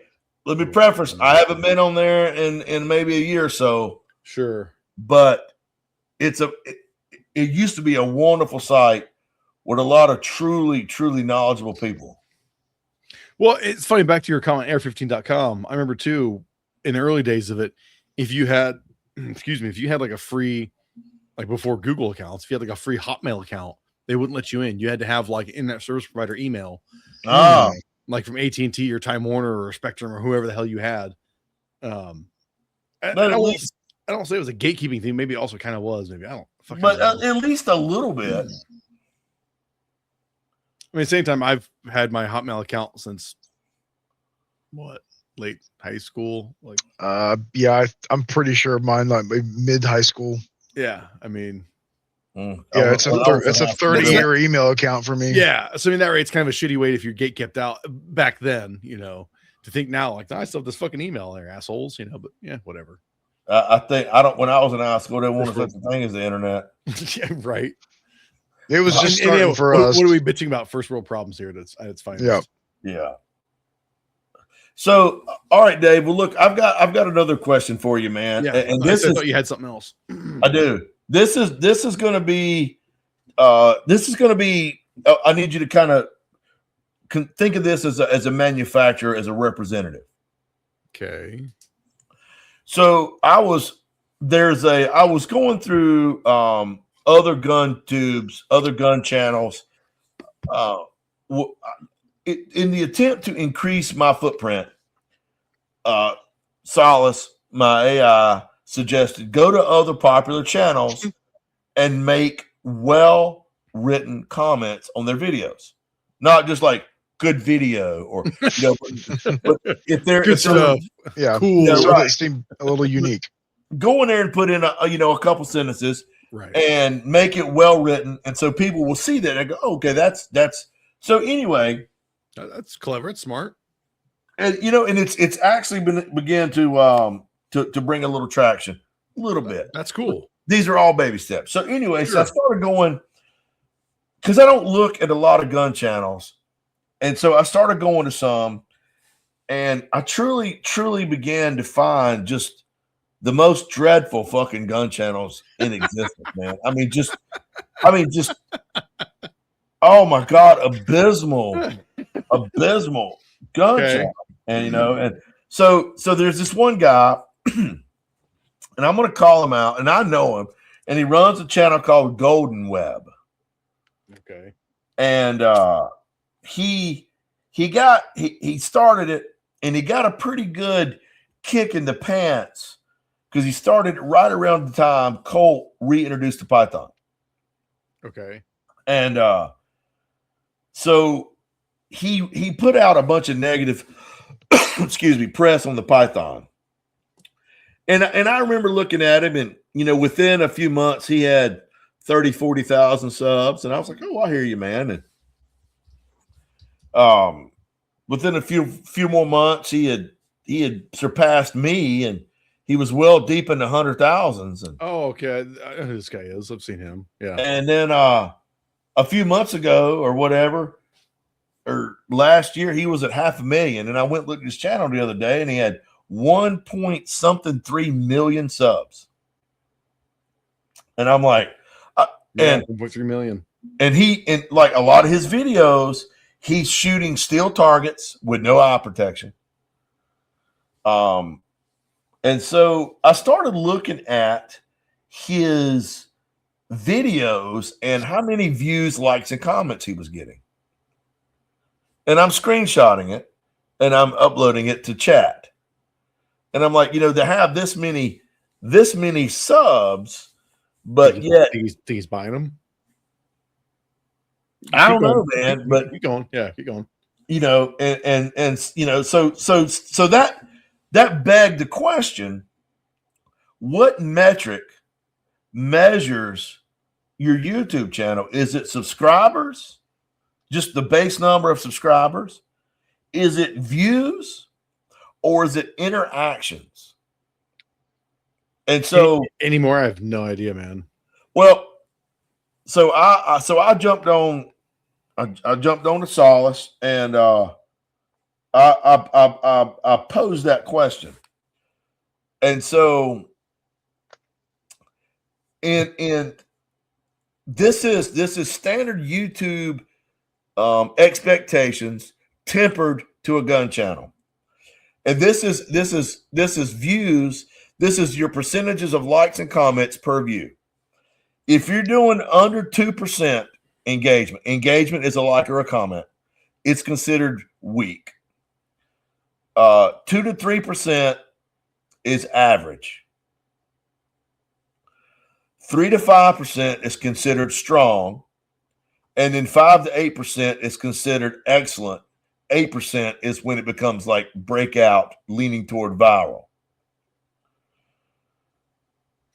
Well, a quick look on one of them right here, right now. Interesting one. Yeah, he posted this video on the 1st, and it's got 1,300 views already on the 1st. I'd say that's pretty good. Yeah. There's a fair amount of comments, and it looks like he's got a reply to almost every one of them. So again, you're talking about your engagement. But the other part that kind of catches me off guard, though, is only has 112 likes or upvotes. Like, right. I don't know about you guys, when I watch something that I genuinely like, I always upvote it. Right. Always. Like, it can be pop culture shit, it can be gun shit, it can be, random guy doing Doom videos, of mods. I'm hitting a like if it's a cool one I really like. This shocks me. 1,300 views, in what are we talking, 3 days. How many likes? Only 112 likes. Like, that's interesting. So maybe is this dialogue that he's doing that's what's helping push it? I don't know. Because you'd think he'd have like half the likes of the views, maybe, or something like that. So maybe not even half. I don't know. That's 112 seems pretty shitty to me for that many views, I guess. Maybe I'm completely wrong. Yeah, I mean it does seem, but so what I did is I went and I screenshotted the last probably 30 videos that I did with views, likes, comments, and I put it in the chat, and I had it right here. Damn it! Hold on, stand by. His interaction's got to be something to do with it, because I just pulled up another one that's from, what did it say? 2 weeks ago. He's got 16,000 views, 16K. The actual likes, less than 1,000, 749. Right. But you scroll through, and obviously showing like the top comments, whatever, 261 comments, and he's got interaction with all these top ones here as I'm scrolling the page till it stops. So I don't know, maybe that interaction is a big key part of it to get your shit tracking more, to push to be seen more. I don't know. For the number of subs he's got, he doesn't really seem to be getting a lot of views per video, likes, and comments, being over 1 million subscribers. Right. And so, mine, I don't know, the average, like last 20 or so, I'm almost at 4%. and then my comment rate is 1.5%. So that puts me at a little over 5.5% in what is considered an interaction. And based off of what Sala said, 5.5, I know I just read that out in my fucking is actually excellent. So as a manufacturer, Dave, if you look at somebody with 1 million subs and they got 10,000 views and they've got a 3 or 4% interaction rate, does that weigh more or less than somebody say with 100,000 subs, but they're a 6% interaction rate? I'll be honest, it's not that cut and dry. Yeah, because people will email calls all the time and they'll give us bullshit numbers, and you pull up on their page and you're like, "Where the fuck are these numbers? It doesn't exist." Right. Sometimes it breaks down to because their shorts are what they're really talking about, and it's like shorts should be, in my opinion, should be nothing more than a teaser to get you to watch your long form videos. Which is exactly what. That's exactly right. So a lot of times guys that lie to us with that sense, it's because their short numbers are high and their regular videos are then shit. The other thing I look at too is actually we scrutinizingly look at the content of their quality. If you are doing dipshit things or you're just acting like a dipshit, it's like, I don't really care what your views are. I'm not going to send you shit because I can tell by your character. If I send you a high point in particular, you're probably going to treat it like shit. You're going to act like a douchebag. And it's like, we don't want that for our brand. It's like, right. This is not going to happen. No, I can't stop even buying it. And some people have done that shit. They'll buy it anyways and do what they want with it. And I'll say shit. And, whatever. Then at that point, it's free publicity for us, whether we want it or not. So you think the quality of the content plays a role in your decision? Absolutely. It's a whole 9 yards. You got to have numbers need to be decent because you can have low numbers and we'll give you a chance because your content, your quality is solid. Sure. You're putting a good message out there. You're not just being an idiot going, "Look, I got a gun." Right. No, I don't care how many views you have. No, I'm not doing that. Right. So the quality of the content has a lot to do with it. Absolutely. As well as good, solid views and good, solid interaction with the people that are watching and commenting. And I'll be honest, for us too, it's not just about being YouTube either. It's what is your website? Do you have a website? Is YouTube your primary thing? Are you pushing on the socials? We check all that shit. I can't say others do, man. Right. But so if somebody solicits us, I'm like, if they cold email me or message me through social media, I'm like, "Yo, send me all your links." And they're like, "What?" I'm like, "Send me all your links. Send me links to all your shit that you put your stuff on. Don't just send me YouTube. That's not enough. I want to see everything." So I'm doing my own background check on you. If they're just a YouTuber, mm-hmm. and because I don't do it. There's plenty. Yeah, there's plenty that are. But I use rangeout.com to support. So does having a supporting website with good traffic also play into? Absolutely. The reason I brought that up is because when I got my media, I was pre-registered for media. This year was the first year I saw, unless I'm misremembering, the NSSF put restrictions. If you're a YouTuber, you got to have this many followers. I did hear that. And if you just do Instagram, no media badge. If you were just a YouTuber, you had to have X amount of followers. To a degree, good. I agree. But you know what? I will say, every few years they've found some different way of, I don't say purging, but to a degree weeding out people that should and shouldn't be there. I understand if everybody starts somewhere, but the first couple of years when I had guys that come up with their phone, not these nice 4K phones, but old school Gen 1 iPhones that were not much better than CD quality video. And they're like, "Okay, talk to me. Tell me about your product. Tell me about it." It's like, dude, fuck off. So now the difference is these are 4K. I'll still say this is an acceptable camera, especially on a show floor. But yeah, if they're putting number restrictions on, your accounts versus having a website where it's actual written product reviews. Yeah. That's awesum. Yeah. And I agree because you got a lot of fucking, YouTubers and, admittedly I'm behind the ball on that. I started my YouTube channel way deep into there was already, millions of gun channels on YouTube.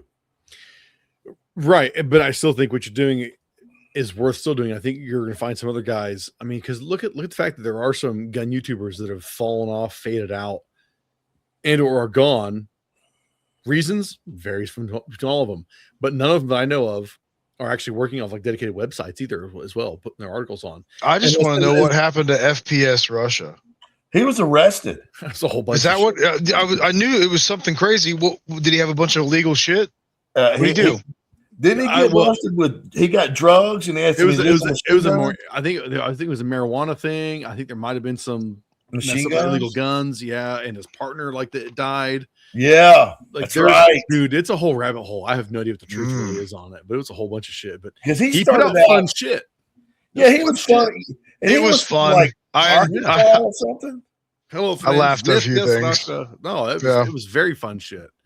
Like you looked forward to watching his silly, stupid videos, and they weren't that long either. Right. He started out doing like video game reviews, right?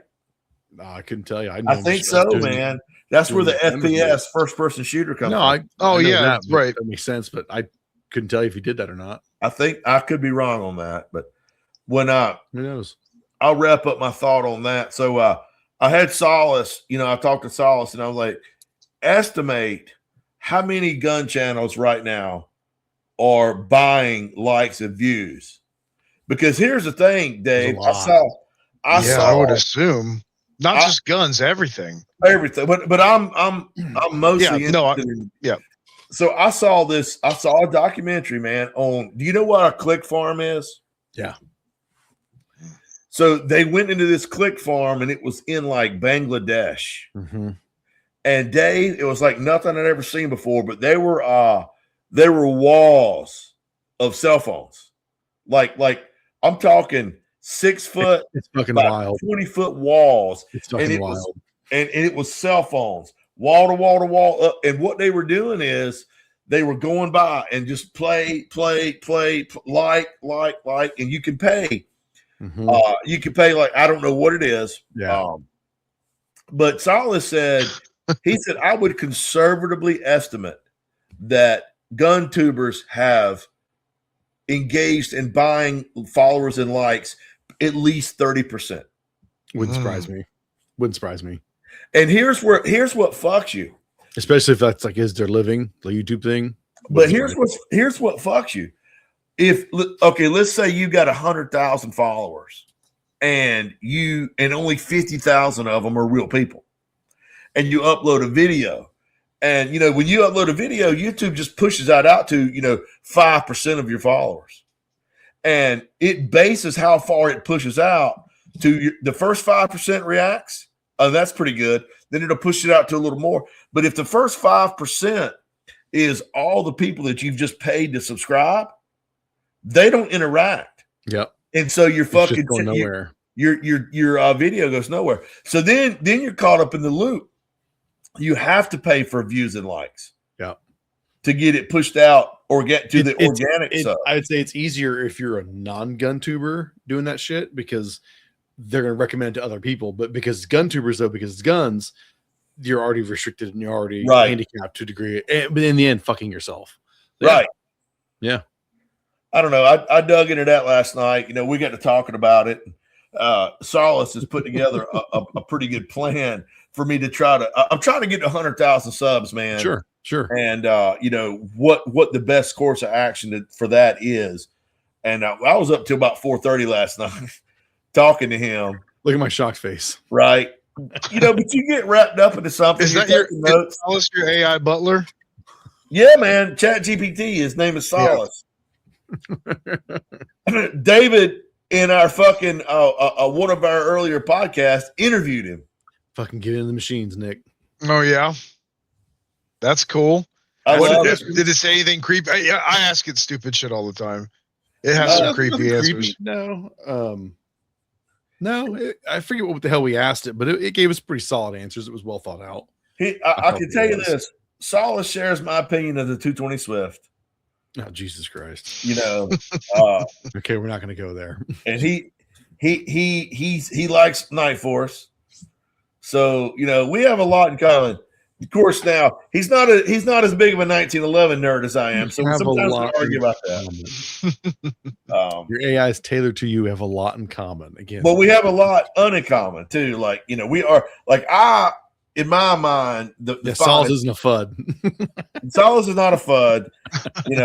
We argue about Solace believes in some automatic shotguns, and I believe in pump action. Yeah, FUD. So we argue about that. We argue about 1911. Semi-auto right there. Yeah. Well, I looked at that Renegade from Savage. Oh man, it's fucking nice. I got nothing. It's a newer shotgun, and it's got ports that bleed off excess gas, and it's got a massive polymer rubber shock buff integrated into the stock behind the bolt. And he said it was the softest shooting 12 gauge shotgun on the market. I'm in the market for a 12 gauge. What's MS? I just pulled up the scroll and looking at it. It's expensive though. I think not dogging it. It just looks like any other semi-auto shotgun. They had that form factor. That is kind of what it is. But I see their bolt thing's a little different. And you say it is expensive. Yeah, I think it's about $1,000. Competition field. Nick, what do you think? Competition field, waterfowl. They got let's see. They've got it was the Defender or something like that. Or what do you think, Nick? What do you want? The competition field, waterfowl. If you click security. Yeah, go to security. All right. Right there. Yeah, okay. Yeah. I'm listening. I'm listening right there. I got 1301, but not quite. I just want to say MSRP. I mean, it looks like a semi-auto shotgun. Not that there means anything wrong with that, because there's not. Hold on. Scroll back. Scroll through all the loadouts real quick. No. Back up to the top where you can choose the model. Pop through those real quick. That security looks nice. Ooh, look at the competition's the colored one. Yeah, okay. 3-gun styles, higher rib. Whoa, colored. You can't say that no more. Well, oh, I'm sorry. Shotgun of color. Tony Simon, that one. That's even more bullshit. Fine, it's the red shotgun, the red anodized shotgun with black furniture and black barrel. Yeah, field. This looks like a shotgun. Yeah, it does. It definitely has a look to it. But so you're saying, this buffer it makes it the smoothest shooting shotgun out there. He said, there's a gas system right there. And so any gas that the shotgun doesn't need to function the action and accelerate, if it's an over gas, it bleeds. Excess gas exited forward. Hunter, how about this? You get one for T&E. I'm thinking about it. When we come down to the beach, we will stop over. I'll have my 1301 with me then. Okay. So compare them side by side, because I'm not saying this thing isn't true. It isn't doing what it's doing, but my 1301 is fucking amazing. It's such a smooth, sweet shooting shotgun. Yeah. I mean, it's cool. It's cool if there's something new coming out with shotguns. That's cool. But this has been out a while. This has been out a while. Yeah, it's been out a few years. You said they can't get no traction on it. I bet not. It's probably hard. $1,000 shotgun. Yeah, but it's got a lot. I think it's what you said as $1,000 MSRP, right? Yeah, so street price is going to be less than that. Yeah, right. But it's got. He explained to me, it's got a big kind of a shock buff integrated in it. So when the bolt hits it, it's absorbing some of that, and then it's rebounding the bolt forward. It's not acting like an action spring. Yeah, they're $1,300 to $1,400. Yeah, that's. But what is the street price? I don't know. I just clicked for MSRP. Here, Sportsman's Warehouse, $11,500 for all black model. So $1,100. That's expensive for a shotgun. That's expensive, yeah, no doubt. But what does the Beretta cost? I don't know. More than that. Oh yeah, it is. And that's all made that ain't no Turkish. That's all made right there. Mine's not Turkish. I didn't say it was. Don't get Mine's Italian. I'm just correcting you. I ain't Turkish. Mine's Italian. Yeah. And US made. 1301s from Bass Pro, so they're probably on the higher side. Yeah, 17 to 18. Wow. Yeah. How many does it hold? Mine holds like 7 or 8. Oh. I imagine their security model probably 7 or 8. Doesn't That even sounds like do a lot of anything money. different. Is yours a real No, it doesn't. Beretta or is it a knock? Is it like a knockoff? I just told you mine's made in Italy. Now you're confusing. No, maybe it's an Italian copy. Well, you're confusing. I have a Turcanelli.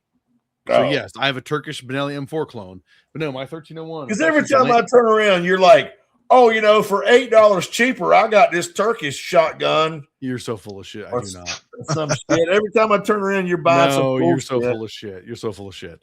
I like my Turcanelli. It's run really well. I would tell anybody looking to get a Turcanelli to double check your shit. But no, the Langdon Tactical 1301, no, that thing's fucking amazing. But yes, it was the most expensive gun I bought thus far. So here's the thing, Dave. When I was a kid, I like Transformers, and I look at your gun collection more like GoBots. You've got a couple cool Transformers, but you got all these fucking GoBots hanging around. And they're not quite the real thing. Right. It just brings funny. I had enough of your shit. I had enough of your shit. That was GoBot of gun collectors. I love it. GoBots, you fucking dick. That's funny. I thought that was fun. Hey, shotguns just do the same thing. They just all, I'm sure you got the autos, you got the pumps, whatever. That's why this is way off base here, but that KSG, man, that finally does something different, man, for the shotgun. It's amazing. A lot of people shit on Kel-Tec. And they're dumb. I like Kel-Tec. I like Kel-Tec. But here's the thing. Even if you don't like they introduced a clip fed. Dude, they're trying different shit. Right. And they stand behind their products. They're thinking outside the box. Yes. They're coming up with new cool shit. You look at the Sub 2000. Yeah. Mm-hmm. Man, they sold a blue million of them. It was enough for Smith & Wesson to copy them. True. Now, what was it Smith & Wesson just introduced? No. Oh, yeah, they another blatant copy. Hold on one second. Well, they copied the literally. They did a shotgun a couple years ago. They did the Sub 2000. No. They're doing a fucking a lever gun now. A tactical lever gun. It looks identical to the Marlin Dark. I'd get the Marlin over the Smith & Wesson. Fuck yeah. Fuck yeah. Well, then you being a fanboy. The box of Marlin comes in the Smith & Wesson. Other than you being the Marlin fanboy, but it's okay. I'm still with you. I'm a Marlin fanboy. Them trappers is nice. Things are pretty nice, man. Dude, that trap. I got one in 4570. I got a great big old fucking can on it. Every time I look at that, it makes my sticker peck out. $14.99 for their. Here, I'll share this thing. Make sure to talk about it so Nick from WLS doesn't yell at us. Who's that? Nick from We Like Shooting. When he called us out for not talking about the camo wraps, we didn't describe it. We were just like showing it. Yeah, Smith & Wesson's 1854 series tactical lever action. So you get a kind of terrible looking Picatinny roll across the top of the receiver and halfway on the barrel that actually looks like shit. The handguard's not bad. It's got M-lock slots. All right, but pull. Can you share two screens? He's doing their tab. Yeah, compare that to the Marlin Trapper aesthetically. Is it pretty much the same? Yeah. Well, okay. No, actually, that's not the same thing. Oh, is that the one that says you can kill a T-Rex with Dark Series Hunter? Calm down yourself. There Dark you go. Series. There you go. Ooh. Yeah. Yeah. Now, so the Smith & Wesson's got more standard looking stock in polymer, obviously. The terrible looking rail. Is that a Skinner style sight, Hunter? Looks like maybe. I don't think they're putting Skinner sights on. I said style. Oh. Style. Well, it's a front fiber optic. Right, but then that little rear round eyelet. Yeah, it may be. That's called a peep aperture. Fucking idiot. But you go, shut up. And you got 5 M-lock slots on the sides. Okay, cool. No, the Marlin Dark looks way cool. Longer handguard. Yeah, longer handguard. QD size. Here's the deal. The stock's more well built for M-lock and QDs. Now you see that? You see that cheek riser? Yeah. That comes off. Yeah. So if you're iron sights, you run it without the cheek riser. Sure. Oh, But- right. Cheek riser. But if you mount a red dot Red on it, dot, yep. they recommend running the riser because it gives you a little bit more height on I your get that. eyes. All right, what's MSRP? Okay, That thing's about the same. sharp. That's comparable. $1,500 versus Smith's was $14.99. $1,500. Yeah, And here's the $1, thing. Bob. yeah, I'd pay the little more for the Marlin. For I've sure. I've reviewed the original Smith and Wesson 44 Magnum, not the tactical, but the 1854, and I reviewed the Marlin Trapper, and I shit you not, the Trapper is in every which way a superior lever gun to the Smith and Wesson. Mm. It's smoother. That's got a flat trigger with a whole lot of wiggle woggle in it. That's a Wiggle woggle. Yeah. Yeah, I know exactly what he I like a means. flat trigger, but yeah, you say it's sloppy and shitty, then yeah. means fuck all. So That thing's sweet. No. The Marlin Dark's pretty dope. yeah, That thing is sweet. I like the Trapper better because it's a little more conventional. Well, but you're Yeah. that's fine. You're traditional though. You're not into the Right. whole space cowboy lever action like I am, and I think Nick's kind of finding the taste for it too because it's fucking cool. But like I reviewed those and I bought them from Marlin and I Mhm. sold them. I wound up I sold them. I sold it to Chad. He's got a 45-7 and a 357 because he worried the fuck out of me. But I kept my Trappers because they're the Yeah, those shit. are sweet. Well, That's a let's good wrap it up, looking Hunter. lever Let's- action. this is Okay. pushing in a longer one here, and Oh yeah. maybe you don't have to work, but we have to work tomorrow. I've been slow, so Well, I know. I will say this: I got every one of the videos from SHOT Show up, Nice. and I'm about a little over halfway done cutting the Colt factory tour. Nice. Oh, that's So- cool. I'll finish that probably maybe tomorrow. Well, where do we find you at, man? Where you at? Rangeshot.com, baby. Got a YouTube channel, same name. Rock and Dave? roll. For me, it's livefiremedia.com. You can find everything as well there too. So it's simple. Thanks It's for easy. having me, guys. Yeah, Nick, Nick, no, good, thank- good to not see you. Yes, sir. Get a camera next time. Jeez, you poor. Yeah. Hey, do me Yeah, a well- favor before you get off. Smile real big. Let me see if I can see you. Check me out. On that note, we're out. I'm waiting.